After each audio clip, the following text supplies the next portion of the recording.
I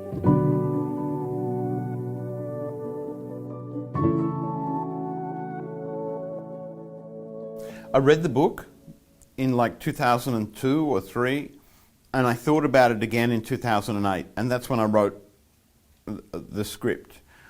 And it was just instinctive. It was an instinctive thing, but I realised what it was. It tells the story of a childhood trauma and drama, and then you get to see the adult life through the lens of that trauma, which I think is sort of how we all see life, you know.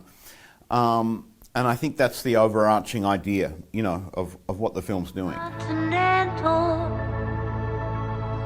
but diamonds are a girl's best friend.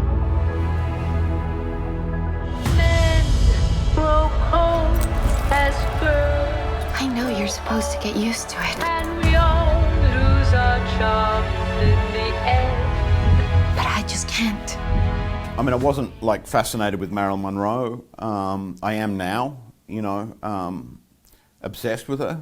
But before the book was my entry into it. And in a way, when you read the book, you become Marilyn Monroe with her, you know. So I wasn't looking at it from the outside in, I was looking at it from the inside out. Obviously, the whole idea of the movie is that she's projecting her fears and desires outward onto the world around her. And the great advantage of doing it with somebody like Marilyn Monroe, who's so photographed, you know, and there's so much imagery of her, is that you have familiar imagery that you can change the meaning of, you know. So, according to how she feels. So, Bye Bye Baby becomes a song about abortion, or you know, the image of her and DiMaggio in the mirror in the window, you know, which we think of as a really romantic image, is turned on its head in the film. It's not romantic, you know. And you can only do that if you're trafficking in familiar images. And that's the big visual conceit of the movie, is to basically, it should look like a Google search of, a Google image search of Marilyn Monroe. Marilyn doesn't exist. I mean, I think the film is more about the meaning of Marilyn Monroe, you know, and I think that she does represent a kind of rescue fantasy. You know, whether it's Gloria Steinem writing about her, or whether it's Norman Mailer, there's a sense of having a special relationship, and like, I can see her, you know. And I don't think Blonde, the film, is any different from that. I think it is also a rescue fantasy. And I think even the critical responses to it are a rescue fantasy. They want to rescue her from me. Do you know what I mean?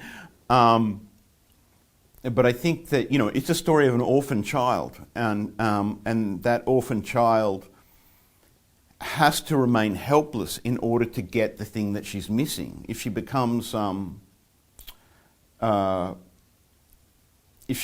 more responsible for herself, she has to give up her hope of being loved, in a way, you know. And that's the way the film is the way it is. It's about how does it feel. It's not about, like, it's not trying to give you a balanced picture of anything. It's just an emotional, you know, it's just an emotional onslaught from the point of view of somebody who is not seeing the world clearly, and it's not going to end well.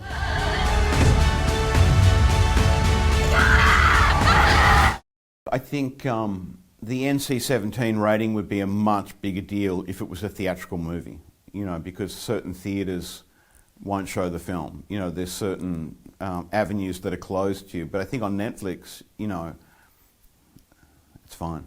All the recreations were pretty fun. Do you know what I mean? Like you're sort of directing scenes that were originally shot by Howard Hawks or Busby Berkeley or you know, Billy Wilder.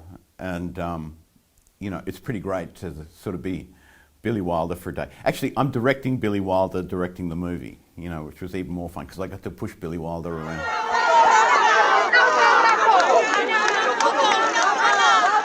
Anna has an emotional force field. She can kind of infect the room with whatever it is that she's feeling. How do we do it? We just do it like a scene at a time, you know. I mean, it's what the role demanded.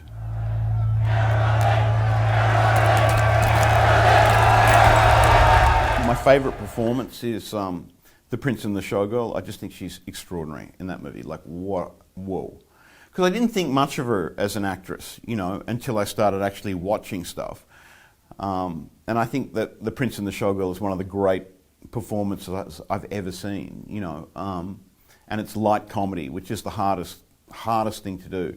But it's post-Strasbourg, so it's got a sort of naturalism to it that the sort of mid-50s period, you know.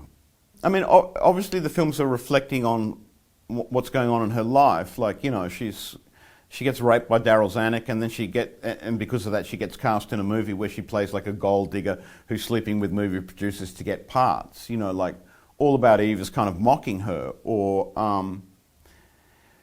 Don't Bother to Knock it's like a recreation of her childhood drama, you know, where she's playing her mother's part, you know. Niagara is kind of like a sexual awakening, but it's a paranoid. It starts to get disturbing at that point because you're dealing with this sort of fantasy of a castrating evil woman. And then it's kind of like, you know, they're all commenting on her persona. Like the parts start to get further and further away from who she is, I think, as the movie goes on. The problem wasn't that she was a dumb blonde. The problem was that she wasn't dumb and she wasn't blonde.